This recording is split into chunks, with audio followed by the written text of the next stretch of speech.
We've been married 5 years. No kids. One neurotic beagle named Poppy who hates the vacuum and loves Claire more than bacon. I used to think that was the worst betrayal in my house. Cute, right? I met Claire at a volunteer mural project. She had paint on her cheek and this laugh that made you feel like you were the only one in a crowded room. She was brilliant with color, and I was good with ladders and coffees, so we built a life. Rented apartment to small condo, thrifted furniture sanded down together, Sunday breakfasts, the whole Pinterest starter pack. She called me her anchor. I called her my North Star. Yeah, it reads corny typed out, but it was true. Or I thought it was. The first crack was quiet. She started, shrinking from the center of our life, like a tide pulling back. Phone face down, notifications off. She'd take calls with this syrupy voice and then emerge with a work thing explanation, even though she's a freelance painter and her boss is basically an easel. Her hours stretched. Tuesday yoga became Tuesday yoga plus. Wine with the girls plus. Don't wait up. I'm not proud of this, but I told myself, she's finding herself. Artists need air. Then Small Lies began wearing spike heels. One night she came home late, glitter on her collarbone. Not sparkly makeup, literal glitter, like from a craft store. It's from the gallery, she snapped when I asked, a little too fast. You wouldn't get it. When I offered to make her tea, she rolled her eyes like I'd proposed a colonoscopy. Liam, please. Can you just not? Bitcha dismissive, like I was a dog begging at the table. Poppy took it personally. Next came the set clue. Our laundry smelled like sandalwood and something sharp expensive. I joked about switching detergents. She smiled without warmth. I'm trying a new studio spray. Clients like ambience. The clients were supposedly a couple commissioning a sunset series. I asked their names, friendly husband stuff. She blinked, glanced left, her tail, and said, the Parkers. We don't know any Parkers. I tried to keep our rituals alive. Friday pancakes.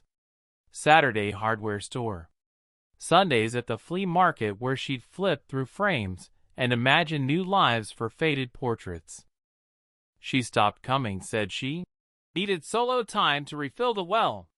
When I suggested a date night, she sighed like I was a chore.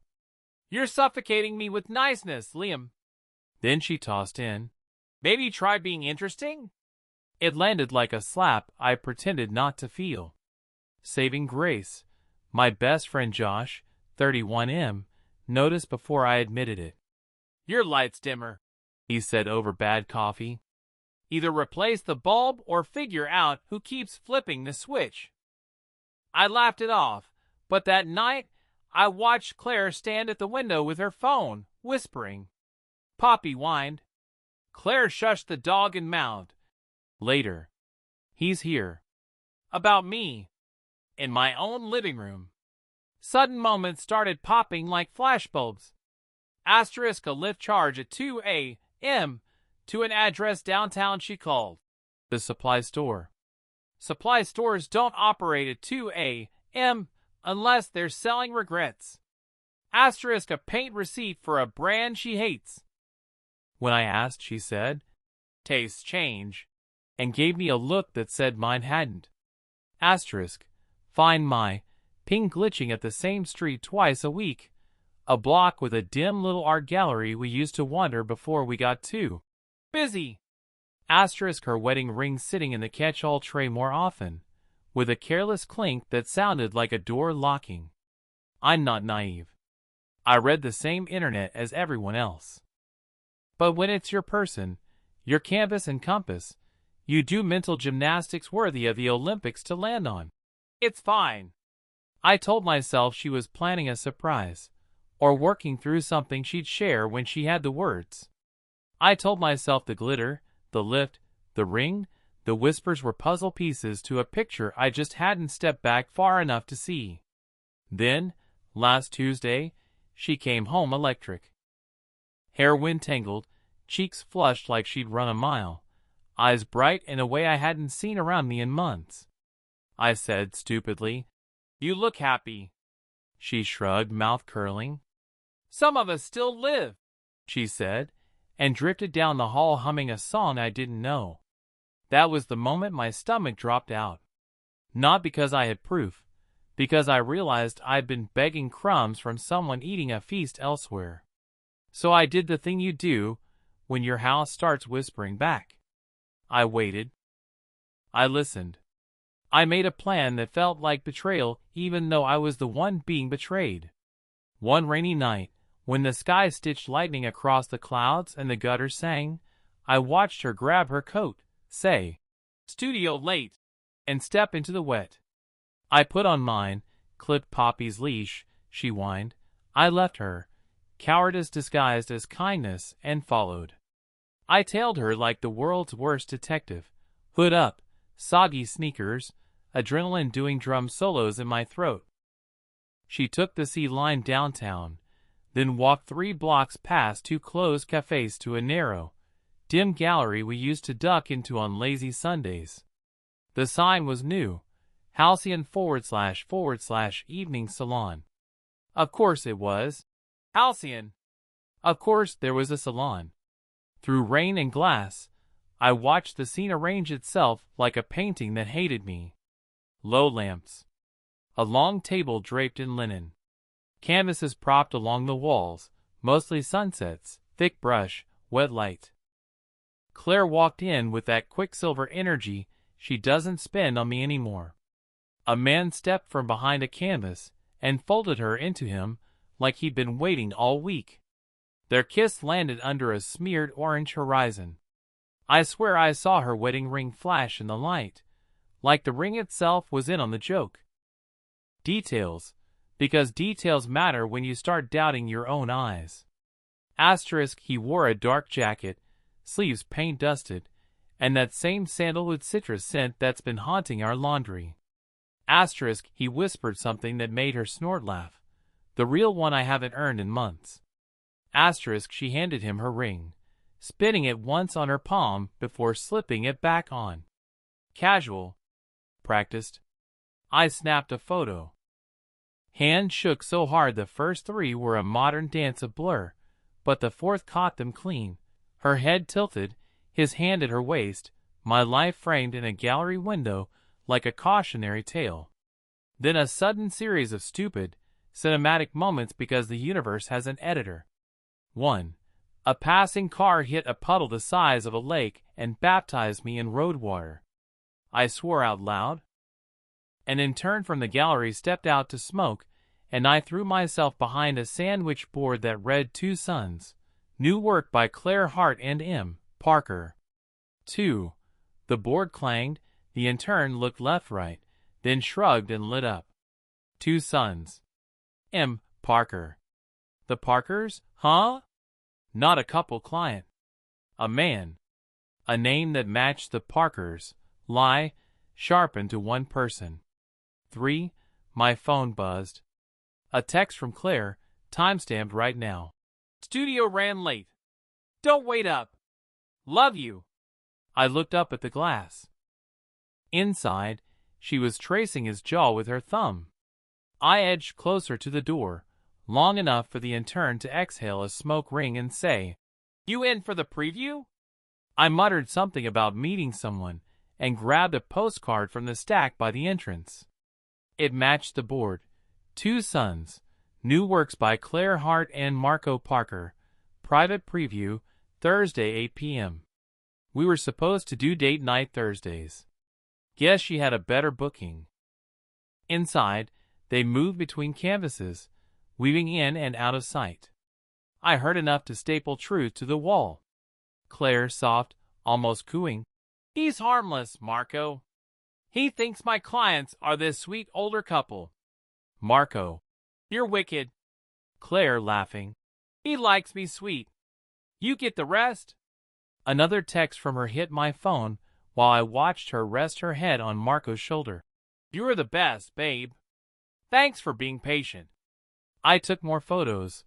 Wide shots, close shots, anything. Proof to show my future self when he tries to rewrite history at 3 a.m. The intern flicked ash and said, "You can come in, you know." I said, "I'm just waiting," because technically I was. Waiting for the part of me that still believed her to catch up, look through the glass, and sit down. On the way back to the subway, I detoured around the block and found a side alley with a second door propped open. Voices carried. Laughter. The clink of glasses. A woman said, "To partners who understand passion." Claire answered, "And to art that finally breathes." Another clink. I leaned too far and knocked over a metal mop bucket. It rang like a bell announcing me to my own collapse. Thunder answered it, drowning the noise. No one came out. I pocketed the postcard, took one last photo of the gallery sign, just in case I woke up convinced I dreamed it, and headed home to a beagle who wagged like the world was simple. On the train I opened. By my. Claire's dot was parked right where I had left my dignity. 30 seconds later, she sent me a selfie from our bathroom mirror. Damp hair, clean face. Just wrapped. Headed home soon. She'd either staged it earlier or was planning a quick rinse at the gallery.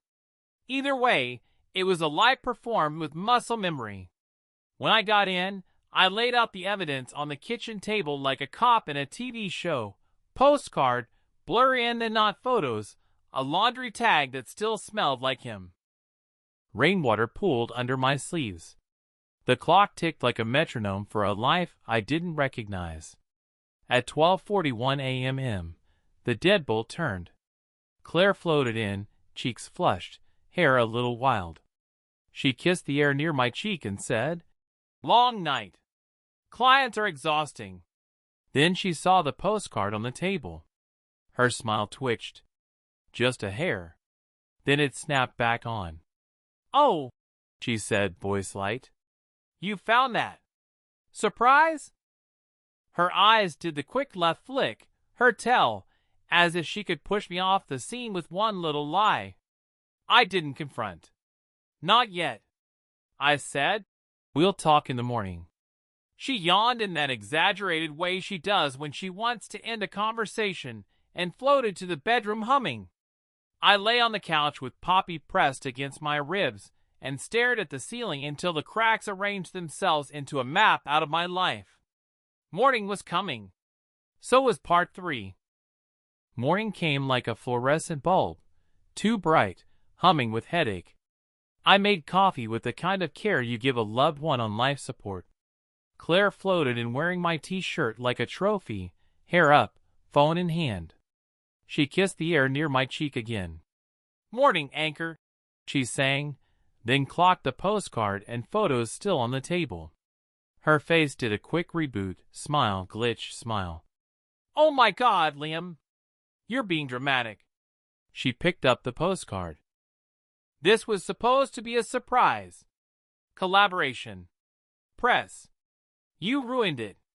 Happy?" I kept my voice low because my hands were doing the shaking for me.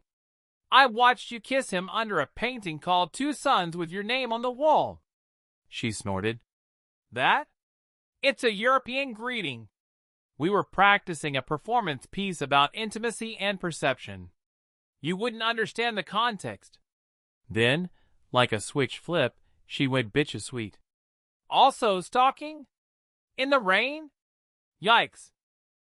I slid the best photo toward her. "This is not a rehearsal." She glanced left, her tell, then shrugged. "Fine. He's my mentor. Mentor kisses are a thing in art. Don't be provincial. His name is Marco Parker," I said. "As in the Parkers. Not clients. Him." She rolled her eyes so hard they threatened orbit. "It's Parker as in a brand, Liam." "God. We said the Parkers because it's a series. Two Sons? Two Parkers? Wordplay." Do I have to teach you everything? Before I could decide whether to laugh or throw up, sudden event number 1, her phone rang, and because the universe loves a drum roll, it lit up on speaker. Marco P. She fumbled, but not before we both heard his voice. Morning, son. Did you sleep or are you still glowing? She stabbed the red button like she was killing a spider. Spam, she said, without a blink. From your collaborator? Gallery robocalls. They spoof contacts. It's tech. She folded her arms. Honestly, Liam, this paranoia is embarrassing. You stood outside like a creep, took photos like a creep. Do you hear yourself? Sudden event number 2. A knock at the door. Poppy exploded into barks. I opened it to find Josh with 2 takeout coffees, and a face like he knew he wasn't early so much as essential. Brought back up, he said quietly. Claire gave him a look that could curdle paint. Great. You invited your referee. How masculine. She turned to Josh. He's having a little episode. Artist stuff. Sensitive boy. Josh set a coffee by my elbow and, with surgical neutrality, slid his phone between us. Is this today? It was the gallery's story. A boomerang of Claire and Marco clinking glasses in the same clothes as last night. Captioned private preview done right Tangerine Sunset #2sons #Halcyon. The timestamp glowed. 12:19 a.m. Claire actually laughed. Old footage. We reposted for hype. It's called marketing. Claire, I said, I heard you tell him I'm harmless. I heard you call me sweet like it was an insult. She sighed, weaponized, theatrical. Because you are harmless. That used to be my favorite thing about you. Then she jabbed a finger at the photos. But this is controlling. You want me small and domestic, flipping pancakes and pretending the world stops at your toolbox. I felt something cold and steady climb up my spine. I want honesty. And my wife. She laughed again, sharp. Your wife. Please. You love an idea of me you painted in your head. I'm finally breathing. You'd rather suffocate me with your beige kindness. Sudden event number 3. Her phone pinged with a text preview she couldn't swipe away fast enough. Marco, tonight, after the panel, your ring on the chain? Fired Josh's eyebrows tried to escape his forehead. Claire slapped the phone face down. That's about a display, Liam. She snapped. We're hanging rings on a chain above the canvases as a commentary on commitment. Symbolism? Ever heard of it? Your wedding ring? I asked. She clicked her tongue. We used a prop ring, obviously. I reached into the catch-all tray and held up her actual ring, the tiny nick on the inside band, the inscription I paid extra for. Then why has this spent more time here than on your hand? She smirked. Because oil paint gets into the crevices. Do you want me to ruin it? Would that make you happy so you could buy another and pretend you fixed something? Sudden event number 4. A courier shoved an envelope into the still open door. Delivery for Claire Hart. She signed without looking and ripped it open. Out slid 6 glossy invites and 2 fabric wristbands. 2 sons, private preview access, artist plus guest. One band read Claire. The other read Marco. Josh and I stared at the names like they were courtroom exhibits. She didn't miss a beat. Placeholders, she said, and smiled like a dare. The room went quiet except for Poppy's small, confused whine. I realized I was gripping the edge of the counter hard enough to pale my knuckles. I need the truth, I said. I need you to say the sentence out loud. She tucked hair behind her ear, bored. What sentence would soothe your fragile masculinity today? That you're sleeping with him. She blinked slow, then gave me a smile as mean as a paper cut. I'm working with him. And even if I weren't, maybe ask yourself why I'd want something more alive. She flicked her eyes at Josh. Tell your little buddy to stop gawking. This is between artists. Josh stepped back, palms up. I'm just here so he doesn't fall through the floor. Claire snatched the invites and wristbands, stuffed them into her tote, and shouldered it like she was late to a coronation. I have a day, she said. You can either be supportive or be small. Choose. She paused in the doorway, turned, and delivered the coup de grace. And if you ever follow me again, we're done. I'll tell people you're unstable. Don't test me. The door clicked. The apartment exhaled. I did not. Josh let out a breath that sounded like a prayer flipped inside out. That was a lot. I sat down because my legs forgot. The coffee went cold between my hands. Every neuron yelled, say something, do something, but the only coherent thought that surfaced was stupid and simple. I had no idea what color our walls were. I'd lived here 5 years and never looked. Everything I thought I knew had been outlines. She'd been busy with the paint. Next move? Josh asked. I looked at the crumpled postcard, the photos, the ring mark in the tray, the front door vibrating faintly from the stairwell slam, like the world couldn't get far enough away from me. I talked to a lawyer, I said, and my voice surprised me by not breaking. And tonight, I go to that gallery. Grief is weird. It doesn't arrive like a storm. It leaks from the ceiling and ruins everything slowly. I kept waiting for the big cry, the movie montage breakdown. Instead, I got static, this numb buzz in my chest, and a to-do list that wrote itself because if I didn't do things I was going to fall through the floor. First, breathe. Poppy put her chin on my knee like she'd filed a wellness check. I scratched the soft spot behind her ear and let my brain line up the facts like paint tubes in a tray. Photos. Postcard. The midnight story. The mentorship kiss. The ring text. The invites. The threats. Second, call a lawyer. I Googled until the name stopped blurring and landed on a woman with reviews that read like rescue flares. Gwen, Family Law. Her receptionist slid me into a noon consult like she could hear my house groaning. I put on a clean shirt, then changed it because it smelled like her shampoo, then changed it again because it didn't. Josh insisted on coming. You shouldn't have to interpret legal in your current language, he said. Gwen was precise the way a scalpel is kind. She didn't do the sympathetic head tilt. She did bullet points. Asterisk. Do not engage in any more live confrontations. She's rewriting the scene in real time. Asterisk. Document. Screenshots with timestamps. Save originals to a cloud you control. Asterisk. Quietly secure your finances. Freeze joint cards if you can. Separate what's yours. Inventory what's shared. Asterisk. If you attend the preview tonight, do not make a scene. Witnesses and public records are your friend. Public eruptions are hers.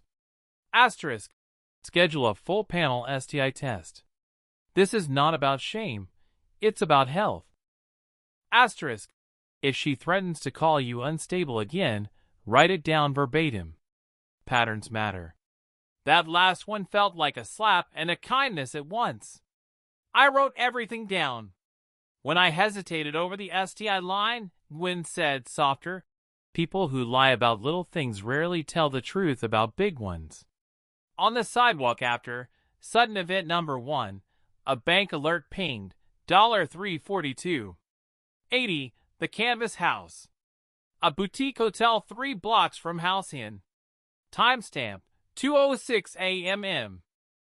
Claire had been wiping down the studio at 2:06 a.m. I called the number on the back of my card.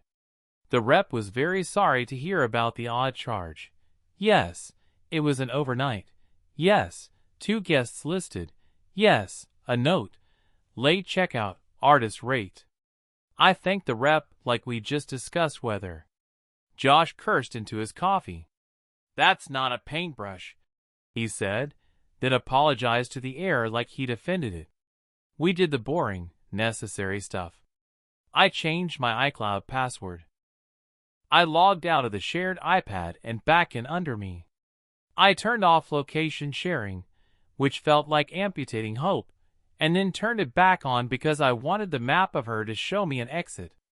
I opened Photos, the shared album that we both forget exists, and there it was, a live photo Claire had uploaded without thinking.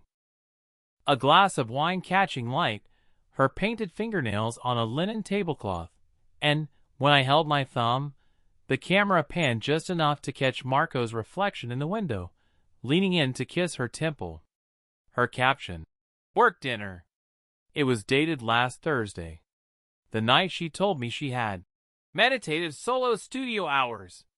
I saved it to my own folder labeled Miserably Reality. Sudden event number 2.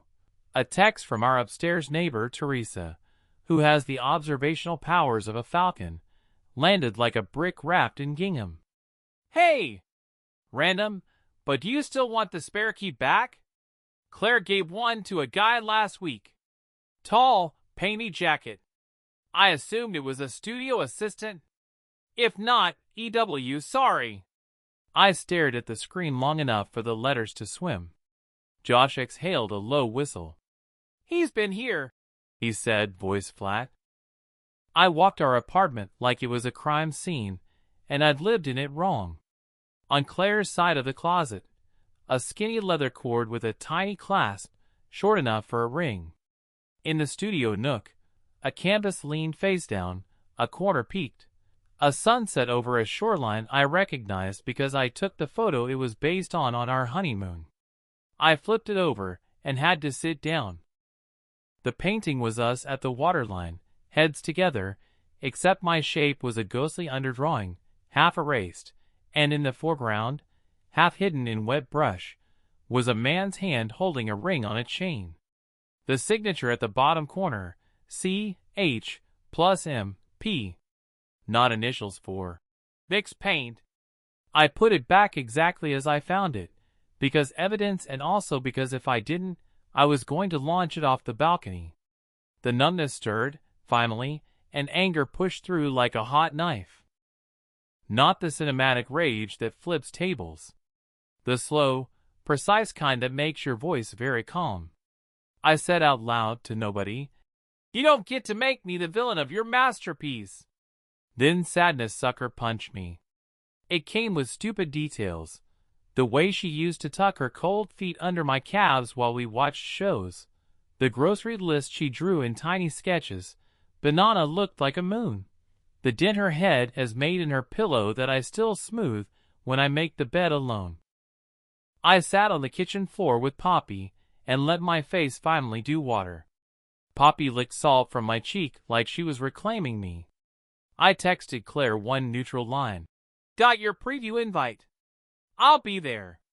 Her typing bubble appeared, disappeared, then came back. "Great. Be supportive, okay? Don't make this about you." I put the phone down because if I replied right, then it was going to be a sentence shaped like a scream. I booked the clinic appointment when told me to book. The nurse on the phone was so brisk and kind it undid me a little. I packed a folder, photos, receipts, the bank alert printout, Teresa's text screenshotted and airdropped to my laptop like I was trying to pin a butterfly. Josh texted, "I'm your +1 and your valet and your guy who shuts up. We're something with pockets." He added a beagle emoji. It should have been ridiculous. It steadied me instead. Sudden event number 3. Claire posted a story. A slow pan of her hand over a canvas, the ring just off frame, captioned, "Sometimes you have to leave the shore to learn how to swim." Comments pinged in. "Queen iconic, men fear you."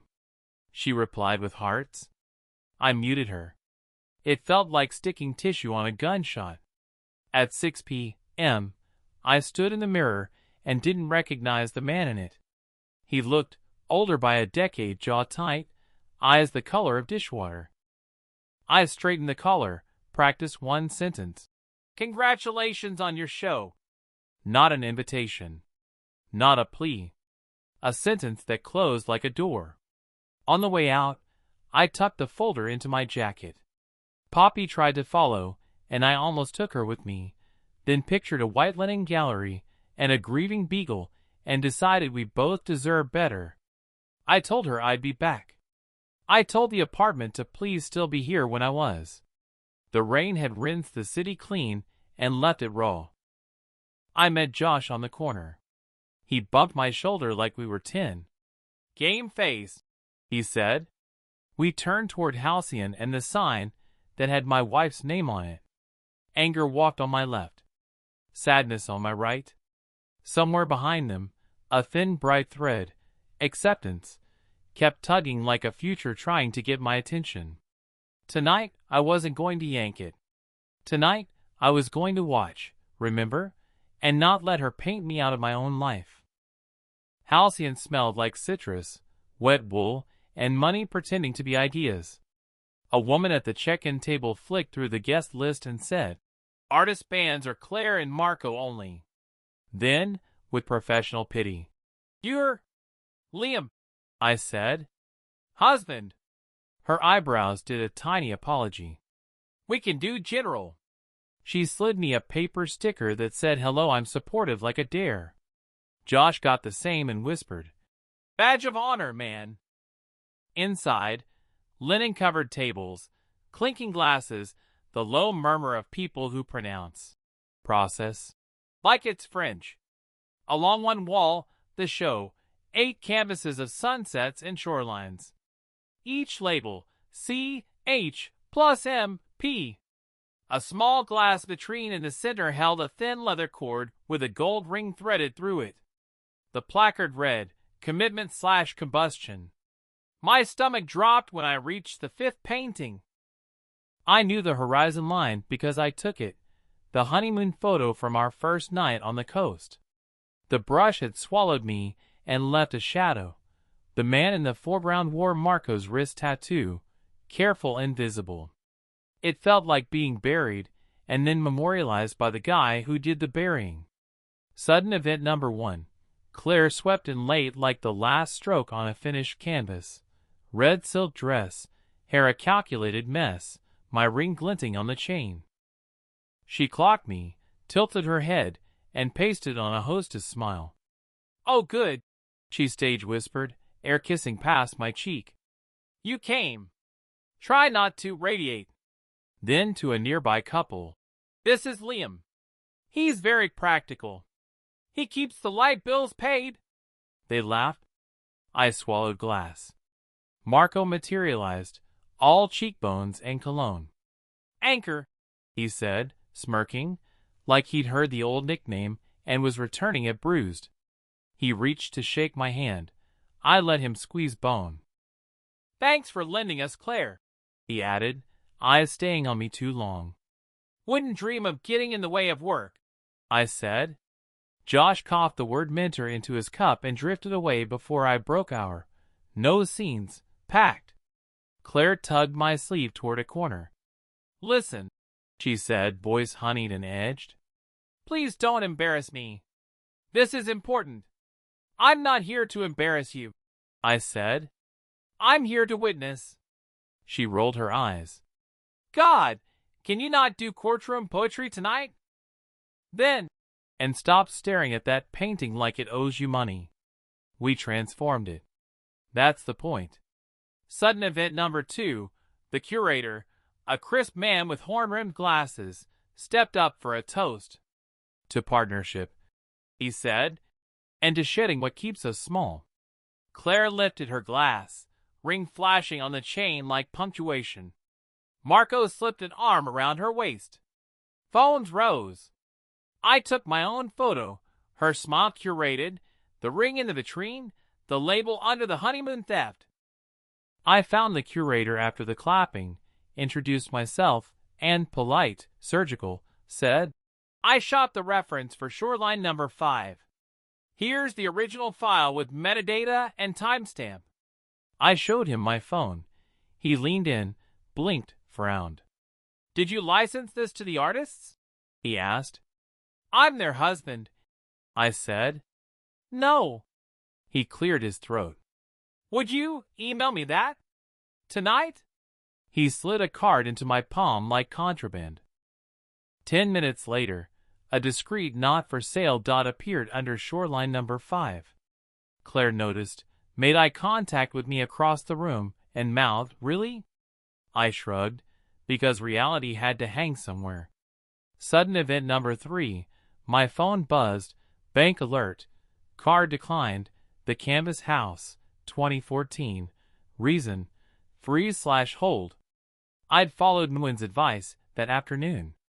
Across the room, Claire's smile flickered as the bartender apologized. She scanned for me, found Josh instead. He lifted his glass like a salute. She switched cards, laugh turning brittle. The panel started. 3 chairs, cheap microphones, the curator in the middle, Claire and Marco on either side, Team 2 sons. The curator lobbed softballs. Marco said things like, "Some loves are anchors, some are winds." Claire said, "Sometimes you have to take the ring off to paint the hand that wears it." Laughter. A woman in front of me murmured, "God, that's brave." I bit my tongue hard enough to taste iron. Audience Q&A. A guy in a beanie asked, "What did you have to sacrifice to make this work?" Marco. "Comfort." Claire. "Approval." My old life wanted pancakes. My new life wants fire. She didn't look at me when she said it. She didn't have to. Sudden event number 4. Fire alarm. Not a drill, the kind that goes off because someone burned the canapes or an installation got too friendly with a candle. The room jerked. Sprinklers didn't trip, but the staff hustled everyone toward the back courtyard for fresh air. In the shuffle, I lost sight of Claire and Marco, then caught them slipping through a staff door marked storage. Josh touched my elbow. "You okay?" "No," I said, "but I'm steady." We drifted near the storage door. Voices bled through, muffled, frantic, then clear as if the universe turned up the gain. Marco. "He's here. I told you this was risky." Claire sharp. "He'll sulk and go home." "He always does." Marco. "You promised you'd tell him after the show." Claire. "I promised I'd handle him. He's harmless." Marco. "Harmless men hire lawyers." Claire. "He won't. He hates conflict." Josh's eyebrows climbed off his face. My hand found my phone and hit record. Sudden event number 5. The door opened. Not them, the curator flushing with a walkie-talkie. He clocked us, then the door, then, without comment, pulled it mostly shut and wandered off to stomp a chafing dish. 10 seconds later, Marco came out alone, hair finger mussed, checking his teeth and his phone. He didn't see us. Behind him, Claire said low, 5 minutes. Then meet me at the hotel. My bank app still showed the decline. I took a screenshot and hated that my heart still raced at the word hotel like I was 20 and happy. I stepped away before the part of me that wanted to kick the door and did something my lawyer would frown at. Back in the courtyard, I texted the email with metadata to the curator, then sent myself the audio file and stashed it in 2 clouds like I was backing up my sanity. Claire found me after the alarm cleared. Lips reapplied, smile composted from charm and contempt. "Did we survive?" she asked. "You didn't faint at the symbolism. You're meeting him at the Canvas House," I said. "Be careful. Their artist rate has a way of showing up on our statements." She went very still and then smiled, slow, dangerous. "You froze the card." "Not a question." "I secured my finances," I said. "On advice." "Of whom?" she hissed. "Someone who doesn't call me harmless." She exhaled a small, mean laugh. So dramatic. Then she leaned in, voice syrupy. "I'm leaving for a few days." Space. Don't beg. She tapped the ring on chain. You didn't deserve this anyway. And then, as if she couldn't help herself, try not to embarrass yourself while I'm gone.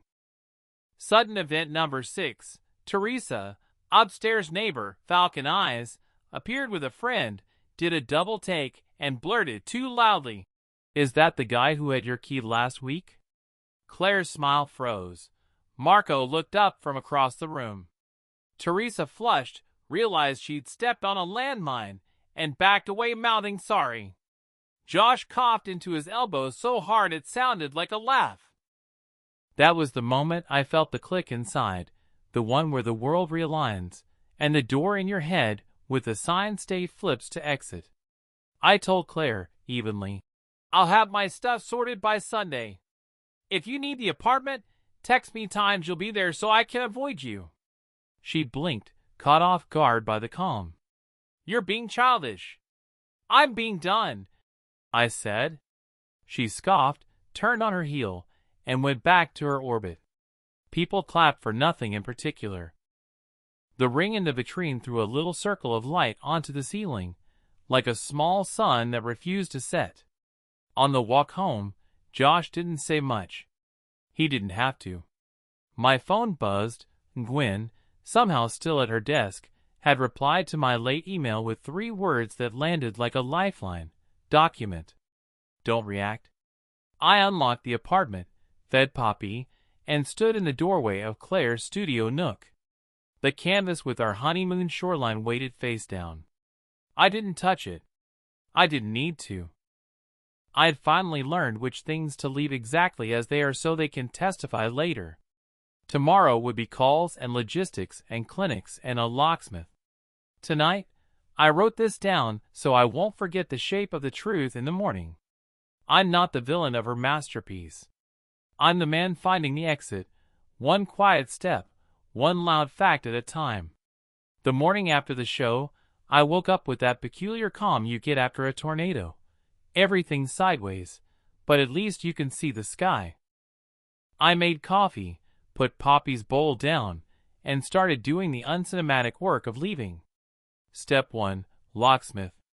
Our landlord couldn't change the deadbolt without Claire's consent, but he could add a secondary lock I controlled. I paid cash. The new lock clicked like a small, private promise. Step 2. The clinic. Paper gown, bright lights, nurse with a soft voice, and a no-nonsense needle. I answered questions with my eyes on the tile. Exposure window? Possibly months. Multiple partners? Not for me. Tests done. Results in 48 to 72 hours. I left feeling both responsible and somehow dirtier than when I walked in. Step 3. Email blast. Curator, landlord, lawyer. Gwen replied within the hour with a draft separation agreement, split assets, exit timeline, a paragraph about intellectual property that made me feel less crazy for hating shoreline number 5. Send it today, she wrote.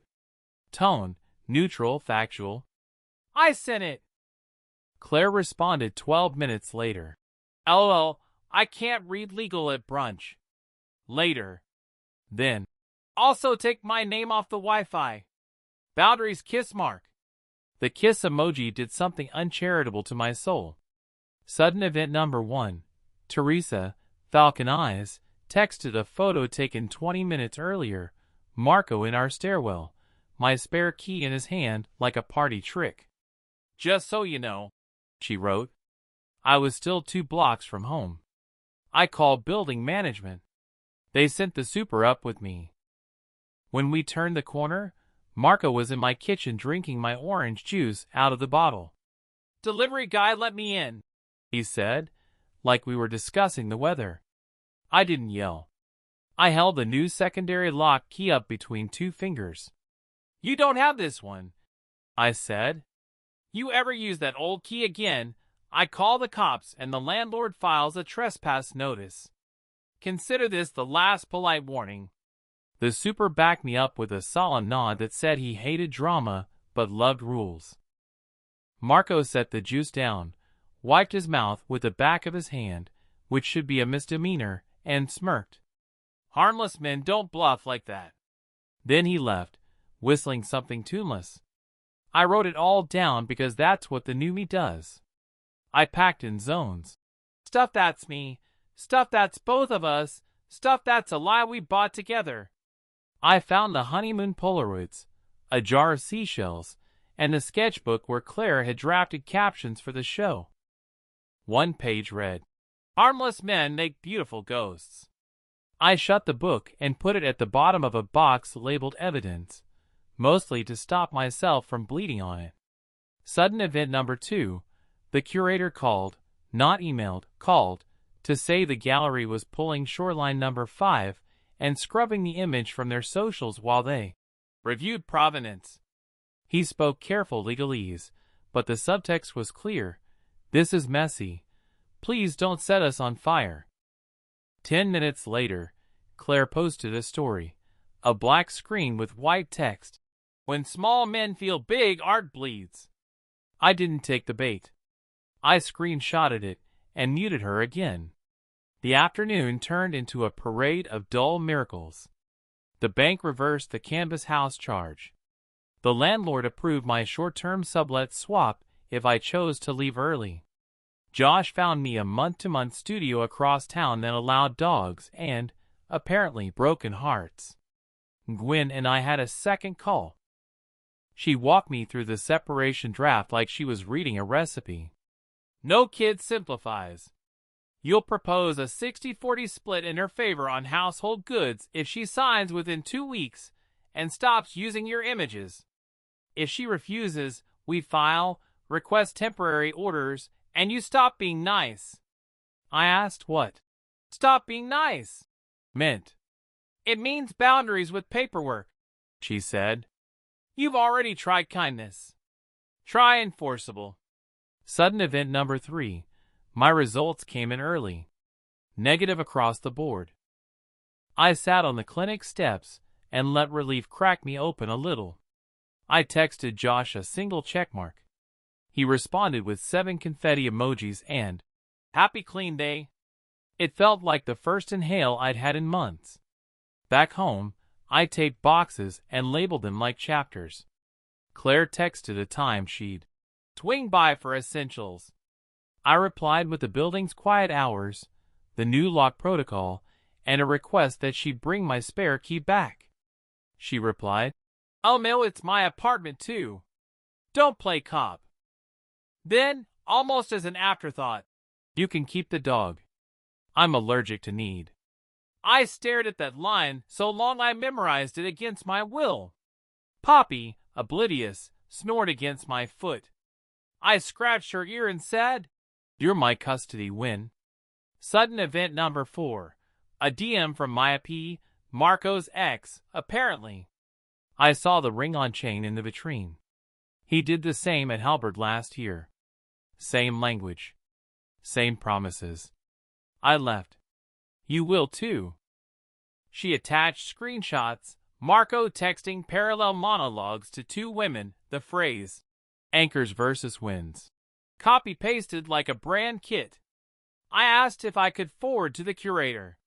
She wrote, "Be my guest. Tell Claire she doesn't need to light herself on fire to look like the sun." I didn't tell Claire anything. I sent the curator the files and added a line, "Not my circus, but these are the clowns." By dusk, the apartment looked like the backstage of a life. Claire arrived in sunglasses and impatience, flanked by a friend I'd met twice in Marco, who lingered in the hall like he was allergic to eye contact. I kept my voice even. "We have 30 minutes. Take what's yours from the list we agreed on." She laughed without humor. "You're adorable when you pretend to be a man." Then she beelined for the studio and reached for the face-down canvas, our shoreline theft. I stepped between her and it. "Not for sale," I said. "Not for you." She tilted her head, measuring. "You're petty." "I'm precise," I said. Sudden event number 5. Teresa passed by in the hall, looked at Marco, and said too loudly again, "Hey, thought you got banned?" Marco flushed. Claire pulled the studio door shut with a smile that showed all her teeth. She took clothes, a makeup bag, 2 pairs of shoes, and the ring on chain. She left the framed wedding photo face down on the dresser without touching it, like it might bite. On her way out, she paused, rested a palm on the doorframe like it was a stage, and said, "You'll regret not supporting a genius." "I already regret supporting a liar," I said, and surprised us both by not raising my voice. After they left, the apartment felt like a lung learning to work again. I fed Poppy, swept up glitter, still, and sat at the kitchen table with Nguyen's draft in front of me. I signed my sections. I emailed Claire a clean version and CC'd her from my new address, Liam Not Ghosted. One more thing before bed. I wrote the curator a short, calm note giving formal notice that they did not have my license to use any of my photography and that further use would trigger a takedown. No threats. Just boundaries with paperwork, like Nguyen said. I slept on the couch with boxes for a headboard and the beagle for a blanket. At 3 a.m. I woke to my phone lighting up. Claire, a string of messages in the tone of a late-night monologue. "You're overreacting. You made me do this. We could have been epic. You'll write about me." The last one read, "You'll miss me when your life goes quiet." I looked around at the soft dark, the steady dog, the silence that wasn't empty so much as finally mine, and thought, maybe I will. Maybe I won't. But I won't miss being erased. Tomorrow I'd sign a lease, book a mover, and hand keys to a past tense version of myself. Tonight, I let quiet prove it wasn't the enemy. 2 parts left. One for the final unraveling. One for what I learned. Then I'm done giving her this space in my head. The next 72 hours felt like someone yanked the tablecloth, and half the dishes stayed anyway. Sudden event number 1. The gallery emailed a temporary pause on sales pending Providence review. Corporate 4. The honeymoon theft is off the wall. The curator thanked me for the metadata and attached a new wall label mock-up without shoreline number 5. Claire posted a black square story with censorship across it like she was Banksy. I screenshotted, filed, didn't engage. Sudden event number 2. My lease came through on the studio Josh found. 3 rooms if you count Hope. Dog-friendly South Light, a view of a tree that didn't ask anything from me. I signed. The pen didn't shake. Movers boxed my life in under 2 hours. I left Claire the big couch and half the cookware because I didn't want to argue over skillets like we were splitting atoms. When I set Poppy's bed down in the new place, she turned in 3 circles and sighed like she'd been holding her breath too. Claire texted, "Wow, you're serious." Then, "You're punishing me for being brave." Then, "Can we do open? That would soothe your control issues." I typed and deleted twice, then pasted the same replying when drafted with me. "I'm moving forward with separation. Please have counsel review the agreement." Sudden event number 3. The clinic portal pinged again. A second panel, the one that takes longer, came back clean. I sat on the edge of a moving box and cried in a way that didn't feel tragic, just human. I wasn't contaminated by somebody else's story. I was still me under all this. Sudden event number 4. Maya, Marco's ex, came through with receipts. She sent screenshots of him using the exact anchors versus wins monologue on 3 women like he was touring it. She also sent a photo from Halberd. Same ring on chain display, same caption style, different woman on his arm. I forwarded it to the curator with one sentence. Pattern, not accident. An hour later, the gallery's account quietly deleted every Two Sons post. Claire called in.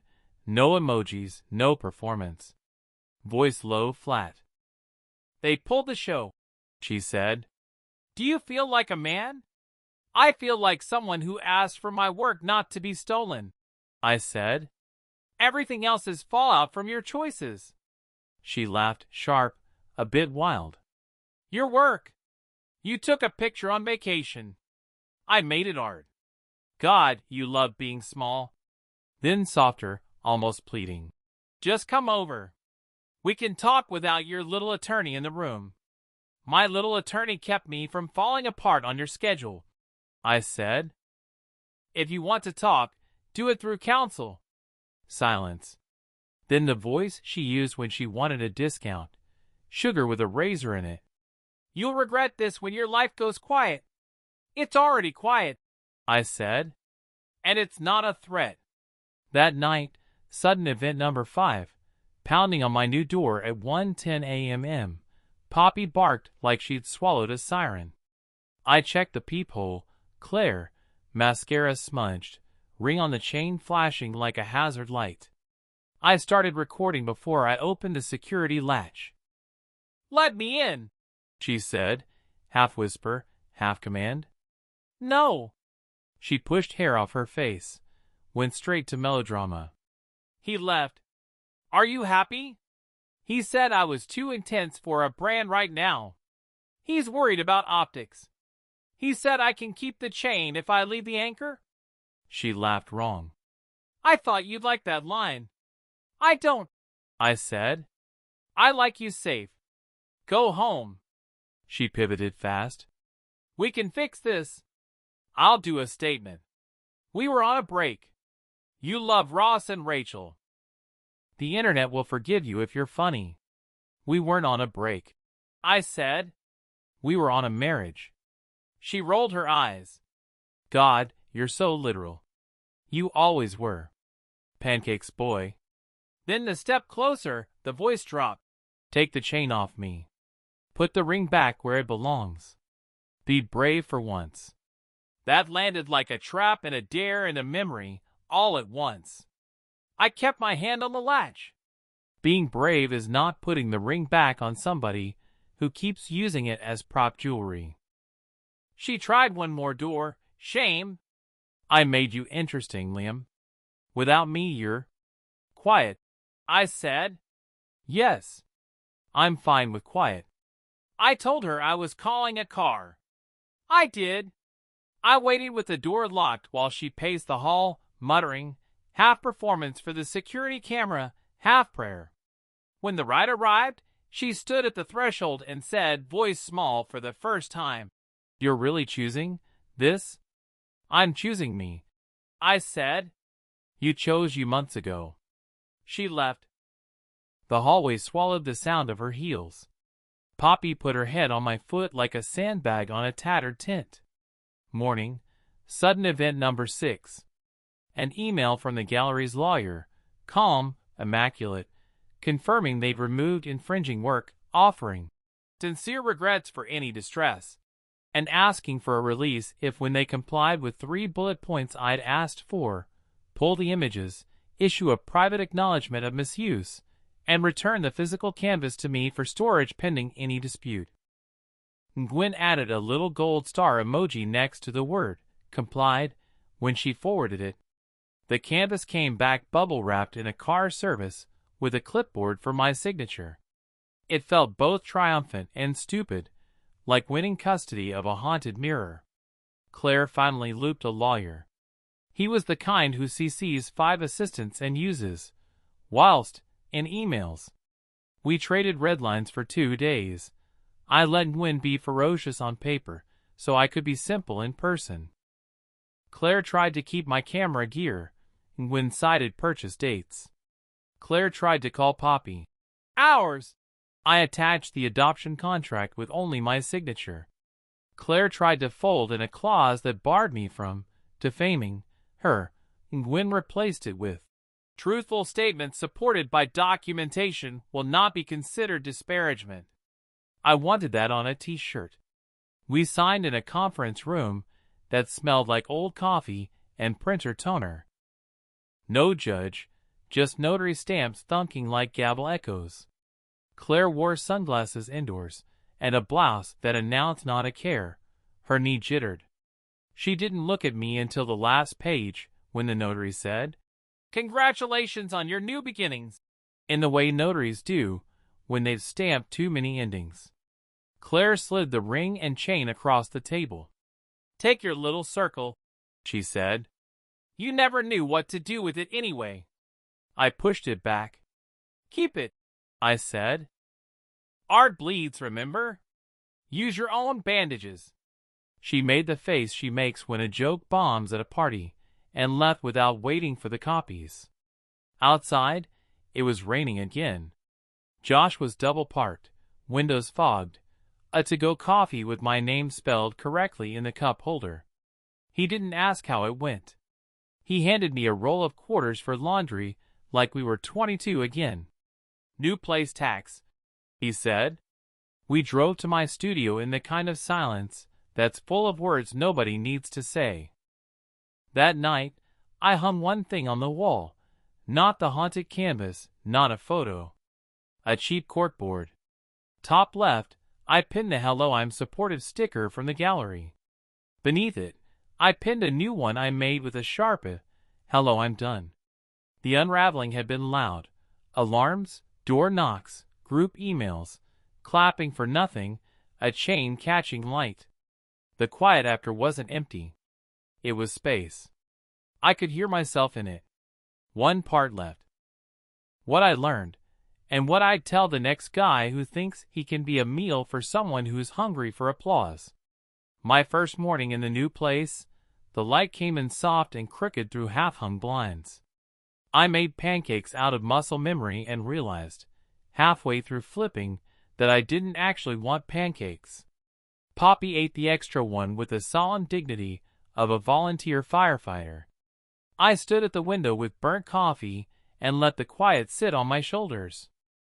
It didn't feel like punishment. It felt like air. The paperwork is done. The keys are sorted.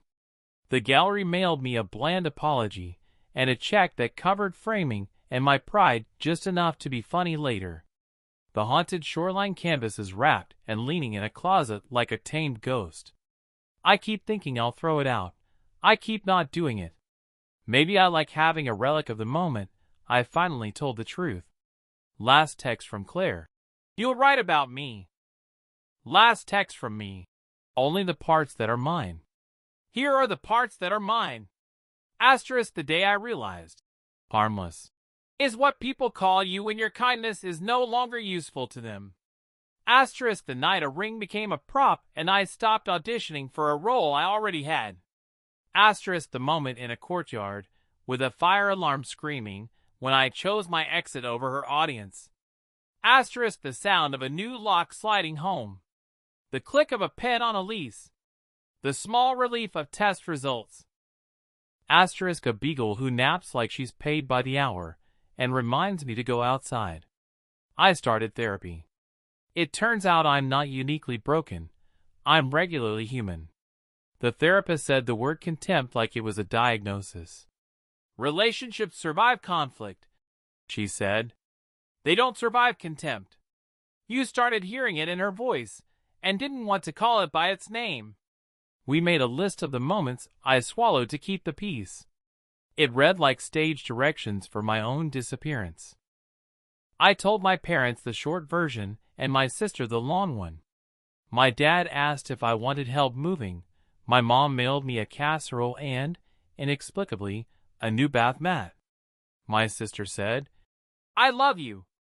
Also, never date anyone who talks about you like you're beige. Josh comes over on Sundays with groceries he pretends he accidentally bought twice. We eat on boxes and don't talk about art. I framed one photo for the new wall, not the honeymoon horizon. It's Poppy asleep on her back, paws in the air like she's surrendering to joy. Under it, I stuck a post-it that says, "Kind is not weak. Quiet is not small." Some days I believe it outright. Some days I practice it like scales. What I learned, and what I'd tell anyone reading this the way I used to read posts at 2 a.m., trying to figure out if the thing gnawing at me had a name. Asterisk believe the pattern, not the performance. A single weird night is life. A string of, "You're crazy, it's art/marketing/jokes," is a story somebody is writing without your consent. Asterisk document, don't detonate. Photos, timestamps, emails. Screenshots are your calm on days your memory tries to be kind at your expense. Public scenes make you the headline. Records make you the author. Asterisk call a lawyer before you call your ex. Not because you're ready to go nuclear, but because boundaries with paperwork keep you from bargaining with your self-worth. Asterisk secure your body and your bank. Tests and card freezes are boring. Do the boring thing. You can cry after. Asterisk don't debate your existence. If someone keeps telling you you're small, uninteresting, harmless, they're either trying to shrink you to fit their frame or justify stepping out of it. Asterisk your niceness is not the problem. Weaponized contempt is. You're allowed to be gentle and still lock the door. Asterisk leave with dignity, not with the last word. The last word is a trap. The exit is freedom. Asterisk quiet can be a new instrument. It's not empty. It's where you hear yourself. Advice to spouses in my old position distilled. 1. If you're asking strangers whether you're crazy, you probably already have enough data. 2. Pick 3 people to trust, a friend, a lawyer, a therapist, and tell them the unpretty version. Let them hold your timeline when you want to rewrite it. 3. Decide your line before the next test. If X, then I do Y. When X happens, do Y. No monologues. 4. Don't chase closure from the person who profits from your confusion. Make closure boring. A signature, a receipt, a new lock. I wish I had a grand cinematic ending for you. A gallery speech, a collective gasp, me riding off on a heroic beagle while violins swell. What I have is a Tuesday where the laundromat eats one sock, a plant I am determined not to kill, work emails that don't care about my heartbreak, and an unexpected impulse to learn how to make an omelet that doesn't collapse on itself. I thought I'd miss the noise. I don't. I miss the version of us we pretended to be, like how you miss a city you only ever saw in postcards. But I like walking home and not bracing for a chain to flash in a crowd. I like that my phone doesn't ding with performance notes. I like that when something is beautiful, sunset through the kitchen window, dog snoring, text from a friend that just says you good, I get to decide it's art without asking permission. If you're where I was, standing outside a window, watching your life kiss someone else under good lighting, know this: you will not dissolve if you walk away. You're not a ghost unless you agree to be painted as one. Take your photos. Make your calls. Pack the box. Sign the thing. Feed the dog. Sleep. Wake up to a light that belongs to you. Even if it's crooked at first. TLDR, she lied, kissed her, meant her, under a gallery sunset, wore my ring on a chain, and called me harmless. I documented, got tested, froze the cards, hired a lawyer, didn't make a scene, and left. The show unraveled, so did the marriage. I'm okay. You will be too. Quiet isn't empty. It's room to grow.